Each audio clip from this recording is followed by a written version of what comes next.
What's your thoughts, man, on Melo? This is something that's kind of died down a little bit, but as two guys that played against him and know him, what is your outtake on this? Has he been blackballed from the NBA? Man, it's the same situation they did to a lot of players.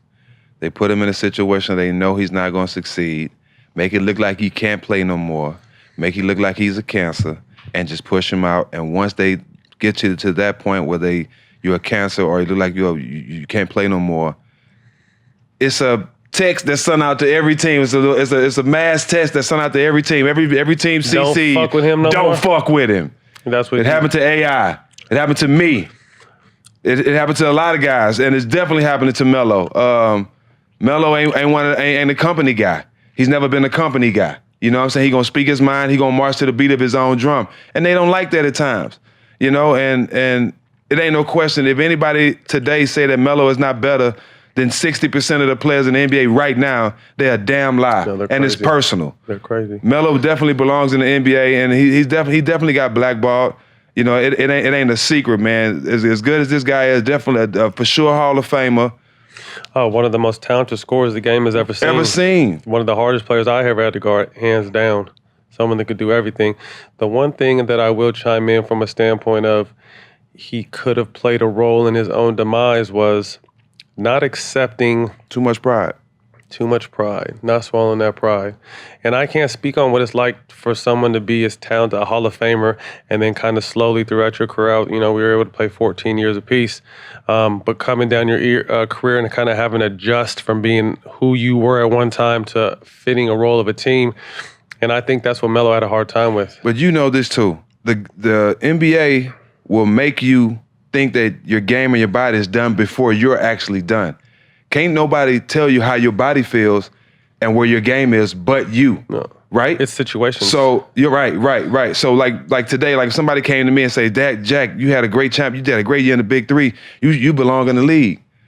You a damn lie. I couldn't run up and down that court one quarter. Half court is where I belong. Mm-hmm. Melo belongs in the league. And there's no way that anybody can sit here and say he doesn't, bro. Right. So it's obvious that it is bigger than basketball with Melo. And people might not want to say it. We know people in the game not going to say it because they're trying to protect certain shit or try to protect their teams or their organizations. But it's easy that it's been a mass text sent around the NBA and to everybody, do not fuck with Carmelo Anthony, and it's wrong because he's gave a lot to this game. He's a future Hall of Famer, and most guys at that caliber deserve to go out the way they want to. Yeah, I mean, to me, he's probably been the most disrespected Hall of Fame player we've seen on the way out. Right.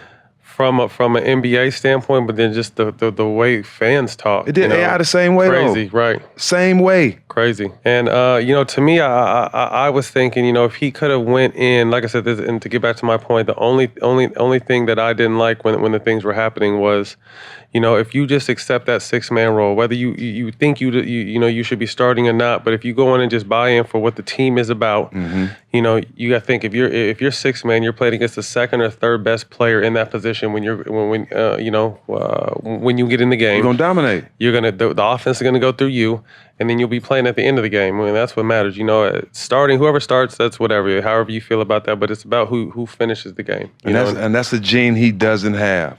You know what I mean? We had that gene naturally. Just having an understanding. Yeah. You know what I mean? Like I said, but we weren't the level of superstar he was. So like I said, we can't speak to how hard it was to swallow, how hard that pill was to swallow, or just to have an understanding. Okay, shit, they don't need what I used to do. They need me to, fit into this role and to help this team win. And I think that's the only, like I said, that's the only knock. Granted, I can agree with you 100%. I think he's been blackballed. I think he should still be in the NBA. I think he's still one of the most talented players. I just think him not really buying into what teams wanted. Yeah, he didn't have the cause. Yeah. Hurt him, for real. Shout out to Melo. Shout out to Melo, man. So what do you think? Do you think he's done? You think J.R. Smith is done? You think these guys that, I see working out still and putting in the hours and the time because they do have the talent. But like I said, you could throw, JR in that category. It just bothered me that, you guys can work out, but you can't get me on your team. Like, you know what I mean? Yeah, because he's got a lot of friends in the NBA. But I think that might say something, though. I mean, they got a lot of close friends. But damn that. Okay, I'm going to put myself in Braun position. I'm going to put you in Melo position. I'm straight. I know I have pull on the team. I know they blackballing you. I don't give a fuck how I look. You my brother. I know they fucking over you. I'm gonna give you a job just cuz. Just cuz. You know what I mean? Because I know they screwing you. I know you're not getting in fast shape. And it's some guys that have the pull to do that. I don't care how it look. Doc Rivers signed his son. How that look? Gave him $30 million. How that look? So Speak on damn that. You know what I mean? Damn that. Nah. If it's your brother and you care about him and you see how they doing him, why not help him? Regardless if he black, white, green, or whatever. If he your brother and you care about him and you see him getting dealt a bad hand and you can help him, why not help him? Why not? I can't rebut on that, bro. So I think we're both in agreement then that he probably won't get a chance to play. He blackballed. He's done. And I hate to say it, but it seemed like they're trying to do my boy J.R. Smith the same way. Yeah. You know what I mean? I hate to say that because he belongs in the league too, man. He still got game. JR got so much game left. So much game. To see him going through that just because he's not being who they want him to be, he's being himself. Yeah, we all make mistakes. Yeah, we all fuck up. Everybody has. But I love JR because he owns it. Anytime he make a mistake, he owns it. And the fact that he's not what they want him to be, they want to push him out. You know what I mean? I hate he got to go through that. You had a situation similar. You know, I was able to walk away on my terms, and not too many people could really say that. But you know, I saw you on your way down. And still had plenty of game, and you found yourself without a job. What was that about? It was hard because, like you said, you know you still can play. No you question. know you belong in the game, and you know I was excited when the Clippers picked you up. You know, I was just like, Jack, that's someone that could definitely help us. So that. After that situation, I knew I wasn't because, you know, the whole Donald Sterling situation, I made the song about Donald Sterling with Scarface, America the Beautiful. I knew after that, but the way it ended, like, I just started playing well. Chris Paul break his hand, and it's a business, I understand that. And they came to me and told me, we need to get another point guard, so because I was on the tender at the time. So I understood that, but I knew at that point basketball was over for me in the NBA-wise. I had no idea the big three was gonna come and none of that. So I thought basketball was done, but I was fine with it. 14 years, it wasn't expected, I was fine with it. You know what I'm saying? But at the same time, it doesn't feel good to be pushed out of anything where you know you belong, where you know you paid your dues, where you know you earned it. It wasn't given to you. You know what I mean? And to be pushed out when you know you still had game, it hurts. Because that's just like, I can tell you what it felt like when I got suspended from the Malice and the Palace, those 30 games. That's exactly what it felt like. Like the game is taken from you. What you've been doing your whole life, what you love, what you know how to do best.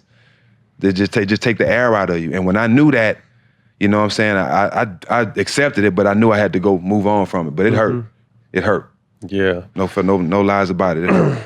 You know, I was fortunate to be able to play as long as I wanted and step away.